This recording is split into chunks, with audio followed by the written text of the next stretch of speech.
सुस्वागत मित्रांनो. शेवटी सावीला मिळाला दयामामांचा मोबाईल. सावी ठोकणार दामिनीच्या हातात बेड्या. होय मित्रांनो, खूप इंटरेस्टिंग भाग आज आपल्याला पाहायला मिळणार आहे. आजच्या व्हिडिओमध्ये आपण पाहणार आहोत मालिकेमधल्या एका अशा धक्कादायक ट्विस्टबद्दल ज्यामुळे अख्खं घर हादरूनच जाणार आहे. कारण आता दामिनीवर सावीला संशयच येऊ लागलेला आहे आणि सावी आता त्या सत्यापर्यंत पोहोचायला काहीही करणार आहे, कोणत्याही थराला जाणार आहे. चला तर मग आजच्या या थरारक व्हिडिओला स्टोरीला सुरुवात करूया. चॅनलवर जर तुम्ही नवीन असाल तर आता लगेच आपल्या सिरियल कॉर्नर या युट्यूब चॅनलला सबस्क्राईब करून टाका, जेणेकरून या मालिकेचे नवनवीन अपडेट तुमच्यापर्यंत पोहोचतील. आता धैर्य आणि सावी दोघही जण घरी आलेले असतात. घरात शांतता असते, पण सावीच्या मनात मात्र हजारो प्रश्न चालू असतात. कारण आज जे काही घडलंय ना, हे अनपेक्षित नाहीच आहे. तिचं मन तिला आतमध्येच खात असतं की दयामामा असं करू शकत नाही. बिचारी सावी पूर्णपणे अस्वस्थ होऊन गेलेली त्या ठिकाणी आपल्याला दिसते. तिचं मन अजिबातच तयार नसतं हे मान्य करायला की दयामामांनी आत्महत्या केलेली आहे. मात्र दुसरीकडे धैर्याला असंच वाटत असतं की कदाचित मामांनी खरंच प्रेशरला कंटाळून हे पाऊल उचललंय. इरा आणि माझं लग्न झालं नाही, 2 वेळा साखरपुडा मोडला, त्यामुळेच ना हे सगळं झालेलं असणार, असं धैर्याच्या मनामध्ये चलबिचल सुरू असते. धैर्याला या सगळ्या प्रकरणाचा अजिबातच छडा नसतो. त्याला असं वाटत असतं की हे सगळं एक सुसाईडच केस आहे. मात्र हे सगळं काही तसं नसतंच. हे आपल्याला चांगलंच माहिती आहे. दामिनीने कशा प्रकारे धैर्यांच्या डोळ्यांवरती पट्टी मारलेली आहे. सावी धैर्य आता दामिनीच्या रूम मधून आपल्या रूम मध्ये आलेले आपल्याला दिसतात. त्या दोघांमध्ये आता त्या ठिकाणी चर्चा होताना दिसते. धैर्य सावीला विचारत असतो की सावी काय झालंय, तुम्ही जरा मला टेन्शन मध्ये आलेले दिसताय. त्याच ठिकाणी सावी धैर्यांना बोलू लागते की धैर्य, मला संशय आहे. तर धैर्य बोलतो संशय. तर आता सावी बोलत असते की हो, हा घातपातच आहे असं मला वाटतंय धैर्य. तर धैर्य बोलतो सावी. तर सावी बोलते हो धैर्य, माझं मन मला आतमध्येच खातंय. मला अजिबातच वाटत नाहीये की मामांनी आत्महत्या केलेली आहे. मामा असं करू शकत नाही, कारण ते एवढ्या हलक्या काळजाचे नव्हतेच. मला खात्री आहे त्यांच्या मृत्यूमागे नक्कीच काहीतरी मोठं रहस्य दडलेलं असणार. डायरेक्ट सावी धैर्यांना स्पष्टच असं बोलते. तेव्हा धैर्याच्या मनात एक ठिणगी पेटते की मामा खरंच हलक्या काळजाचा तर नव्हता. सावीला जे वाटतंय ते खरंही असू शकतं, परंतु त्या ठिकाणी तो सावीला बोलून दाखवत नाही. बिचारा धैर्य मनातल्या मनात असा विचार करत असतो, असं कोणतं कारण असेल बरं की ज्यामुळे मामांनी सुसाईड केलं असेल बरं, किंवा मग मामांना मारण्यासाठी एखाद्याने प्रवृत्त केलं असेल बरं. त्यानंतर धैर्य आता थोडा मुद्दामाचं चिडून म्हणतो, सावी असं कसं बोलू शकतेस तू? तुला माहिती आहे ना मामा किती प्रेशरमध्ये होते. लग्नाचं टेन्शन, इराचं टेन्शन, आपल्या मुलीचं 2 वेळा लग्न मोडलंय, घराचं टेन्शन, कदाचित त्यांना हे सगळं सहन झालेलं नसेल.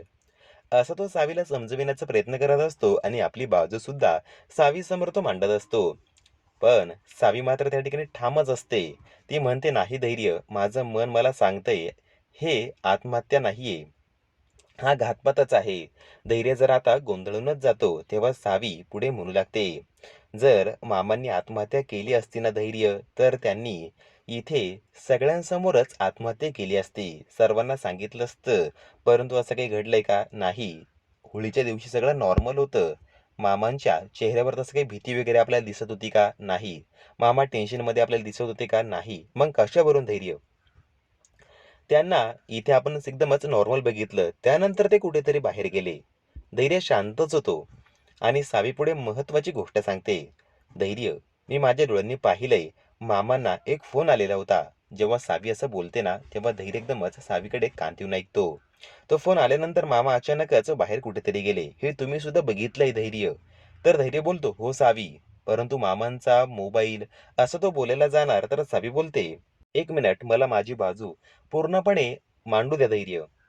अजून एक गोष्ट मला सांगा, आपल्याला मामांची काही सुसाईड नोट सापडली का त्या ठिकाणी? नाही. पोलीस म्हणाले म्हणून आपण असं म्हणतोय. आपल्याला त्यांचा मोबाईल सापडला का? नाही. धैर्य म्हणतो नाही. बरोबरच बोलते तो सावी. सावी म्हणते मग कशावरून आपण म्हणतोय की ही आत्महत्या आहे? आता धैर्याच्या मनात शंकेचं बी पेरलं जातं. त्याचंही मन जरा अस्तव्यस्तच होऊन जातं. तोही आता सावीच्या बाजूने विचार करायला लागतो. स्वतःची बाजू जरा तो मागे घेतो आणि सावीच्या बाजूने तो तो विचार करायला लागतो. त्यालाही काहीतरी, नक्कीच काहीतरी शिजतंय, त्याला कळतं.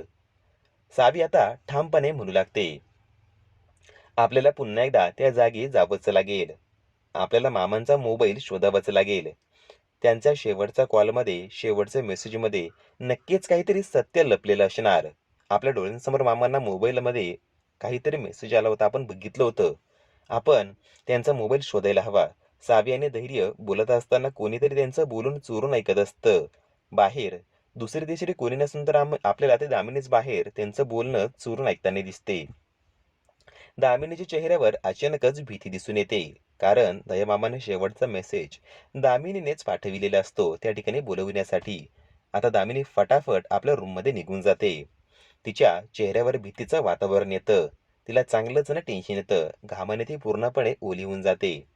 त्या मेसेजमध्ये तिने त्यांना भेटायला बोलवलंय असं लिहिलेलं असतं आणि लोकेशनही पाठविलेलं असतं. दामिनी मनातच घाबरून जाते. ती विचार करते, जर सावीला मोबाईल मिळाला तर सत्य बाहेर येणार आणि मग मला तुरुंगात जावं लागेल. तिला धैर्याचीही भीती वाटू लागते.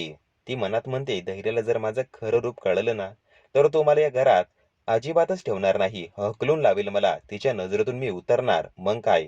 दामिनी लगेच घरातून बाहेर पडते. दुसऱ्या बाजूला सावी आणि धैर्यही त्या जागी पोहोचतात. म्हणजे त्या ठिकाणी निघतात. काही वेळातच त्या ठिकाणी दोघेही जण पोहोचतात. मात्र अजूनही पोलिसांची इन्व्हेस्टिगेशन त्या ठिकाणी चालूच असते. सावीला नीट शोध घेता येत नाही. मात्र पोलिसांनाही दयामामांचा मोबाईल अजून काही सापडलेला नसतो.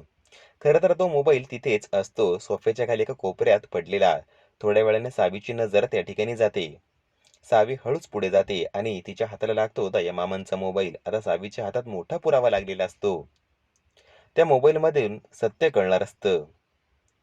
शेवटचा कॉल कुणाचा, शेवटचा मेसेज कुणाचा. मात्र एक मोठा ट्विस्ट अजूनही बाकीच असतो. कारण तो मोबाईल स्विच ऑफ झालेला असतो.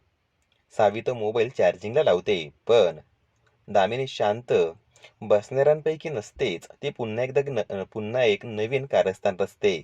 ती सावीचाही मोबाईल चोरते आणि सगळं प्रकरण सावीवरच टाकण्याचा प्रयत्न करताना आपल्याला ते दिसणार आहे.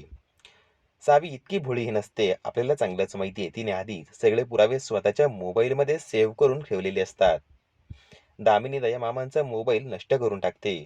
पण सत्य आधीच सावीच्या हातात आलेलं असतं. आणि आता सावी ठरवते, मी काहीही झालं तरी या प्रकरणाचा छडा लावणारच. आणि या पुराव्यांच्या आधारे दामिनी मॅडमचं खरं रूप सर्वांच्या समोर आणणारच.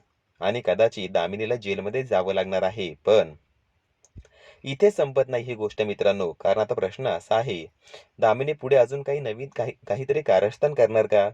धैर्याला सत्य कळल्यानंतर तो काय पाऊल उचलणार बरं? काय करेल बरं तो? सावी खरंच दामिनीला जेलमध्ये टाकू शकेल का? हे सगळं आपल्याला येणाऱ्या काही भागांमध्येच पाहायला मिळणार आहे. मित्रांनो, तुम्हाला काय वाटतं? दामिनीचा प्लॅन यशस्वी होणार का? की सावी सत्य बाहेर आणू शकेल? तुमचं मत कमेंट बॉक्समध्ये नक्की कळवा. तोपर्यंत आनंदी राहा. काळजी घ्या.